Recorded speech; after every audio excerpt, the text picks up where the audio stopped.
कारापासून तितकेच सावध राहा जितके एखाद्या पिसाळलेल्या कुत्र्यापासून असतात।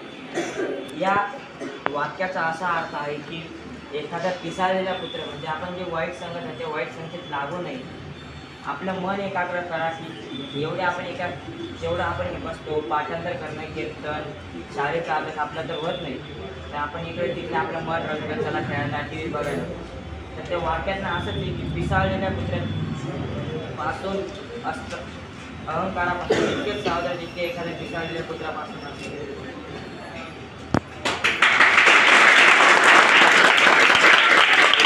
व आशा बाळगल्यास जीवनातील सर्व प्रसंगाशी समान करण्याची योग्यता तुमच्यात लवकरच येईल। तुम्ही स्वतःच्या बळावर उभे राहा। आवश्यक वाटत असेल तर संपूर्ण जगाला आव्हान द्या की त्यामुळे तुमचे काहीच नुकसान होणार नाही। धैर्य ठेवल्याने आपल्या या जीवनाचं काहीतरी आपल्याला सोनं करता येईल। अशा प्रकारे या पुस्तकाचं कौशल्य आहे आणि या प्रकारे या पुस्तकामध्ये माहिती दिलेली आहे की आपण शाळेत गेल्यावर आपण शिक्षक ज्यावेळेस शिकवतात आपल्याला की त्यांच्या शिकवण्यावर आपलं लक्ष लागत नाही, एखाद्याला झोप लागते, एखादा इकडं तिकडं ध्यान देतं, त्यामुळे आपलं लक्ष विचलित होतं। म्हणून या पुस्तकाचा एकच उद्देश आहे की सगळ्यांना आव्हान करा की आपण जे शिक्षक शिकवतात, जे आपल्या इथं संस्थेत आपले गुरुवर्य शिकवतात त्याच्यावर लक्ष द्या, हेच आपल्या या पुस्तकाचा उद्देश आहे। धन्यवाद। एक समस्या से गुजर रहे हैं। कई बार शिक्षक जब उन्हें कुछ पढ़ाते हैं तो उन्हें शिक्षक की बात पूरी समझ में नहीं आती है और उनका ध्यान इधर उधर भटकता रहता है। इसके लिए हम लोगों ने बहुत सारे विद्यालयों में study with 1 minute meditation plan launch किया है। इसके अंतर्गत आपको कुछ ज़्यादा नहीं करना है। जब भी शिक्षक आएंगे पढ़ाई शुरू करने के पहले आपको 1 मिनट का मेडिटेशन कराएंगे।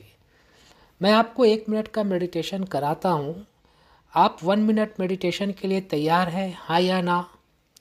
आइए शुरू करते हैं। अपने हाथ को अपने पैर पे रखें, हथेली आसमान के तरफ, आंखें बंद, पीठ सीधी करें, बेंच का सहारा नहीं लें और हिल्ला डुल्ला बंद कर दें। सिर्फ 1 मिनट के लिए स्टैचू बन जाइए, मूर्ति बन जाइए। बचपन में हम लोग स्टैचू खेलते थे। आपका समय शुरू होता है अब।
अब दोनों हाथों को आपस में घर्षण करें, रब करें, शक्ति पैदा करें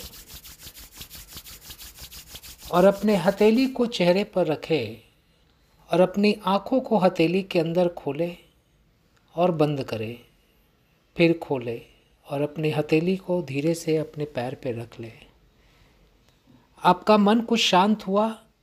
यस और नो?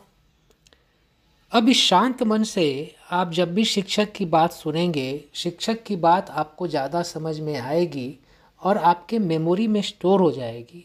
और आप जब एग्ज़ाम में प्रश्नों का उत्तर देने बैठेंगे तो आपकी मेमोरी आपको आंसर सप्लाई करेगी। जब भी शिक्षक आएंगे हर पीरियड में, पढ़ाई शुरू करने के पहले आप सिर्फ 1 मिनट मेडिटेशन करें ताकि आपका मन शांत हो जाए और पहले वाले पीरियड में आपने जो पढ़ाई की है वो आपके दिमाग में एब्जॉर्ब हो सके, स्टोर हो सके। आप करने के लिए तैयार हैं? कर पाएंगे? यस और नो? Thank you. वारंवार अपयश मिळत असेल तर आबावर दुःख करत बसू नका, कारण काळ अनंत आहे. वारंवार प्रयत्न करा व सतत प्रगतीच्या दिशेने पाऊल टाका. सतत कर्तव्य करीत राहा. आज आई तर उद्या तुम्ही नक्कीच यशस्वी व्हाल. उठा, जागे व्हा, थांबू नका. जोपर्यंत ध्येय बस खाली पुढे. आपल्याला वारंवार अपयश मिळत असेल तर याबाबत दुःख करत बसू नका, कारण काळ अनंत आहे. वारंवार प्रयत्न करा व सतत प्रगतीच्या विशेष पाऊल टाका. सतत कर्तव्य करीत राहा. आज नाही उद्या नक्कीच यशस्वी व्हाल. जागे व्हा, थांबू नका जोपर्यंत ध्येय प्राप्त होत नाही. बस खाली. पुढचं पान वाचायला घ्यायचंय.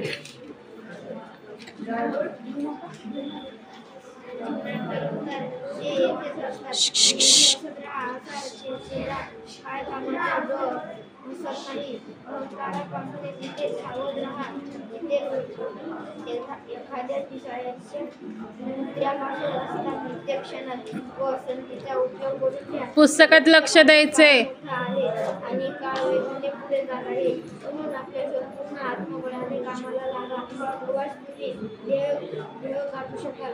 कोणत्याही गोष्टीसाठी स्वतःला कष्टी करून घेऊ नका. मनुष्यावर नव्हे तर देवावर विश्वास ठेवा. तोच तुम्हाला योग मार्ग दाखवेल आणि सन्मान मार्ग शिकवेल. स्वतःच्या मनाला नेहमी कामात गुंतवून ठेवा. देवा रिकामे राहू देऊ नका. जीवन बस खाली. पुढे. नाही पुढे पुढे. पुढचं वाच.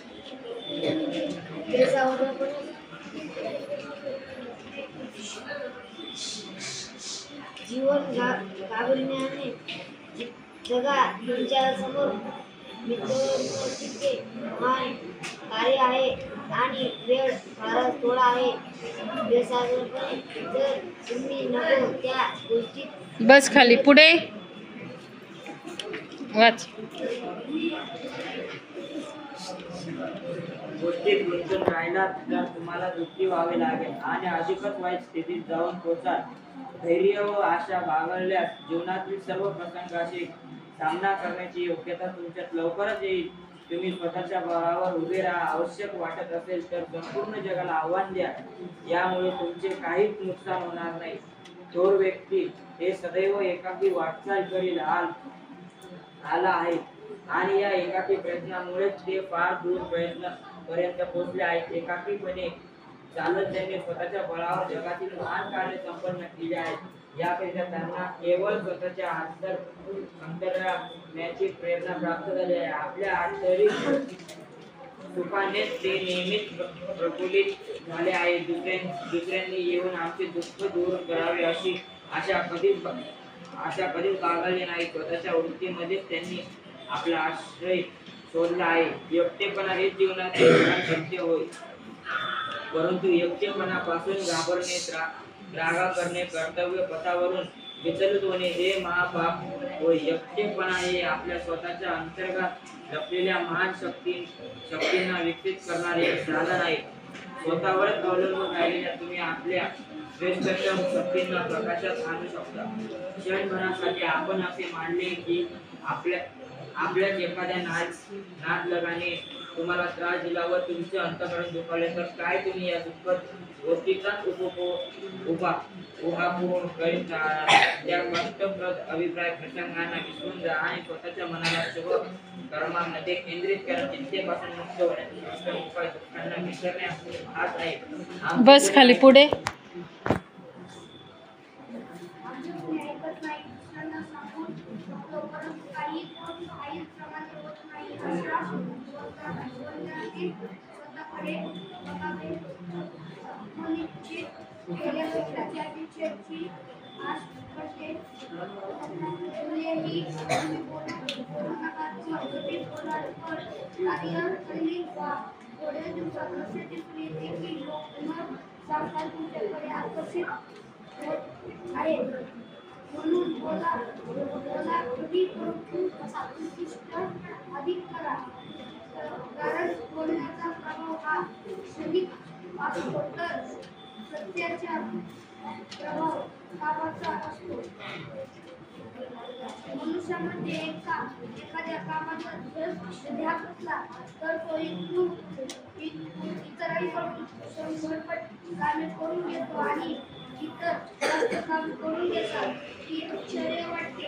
आमच्या कामाला बघून आम्हाला आश्चर्य वाटते. इतक्या विराट प्रमाणात साहित्य लिहिण्यापासून इतके आश्रम भरण्यापर्यंतची जी कामे सुरू झाली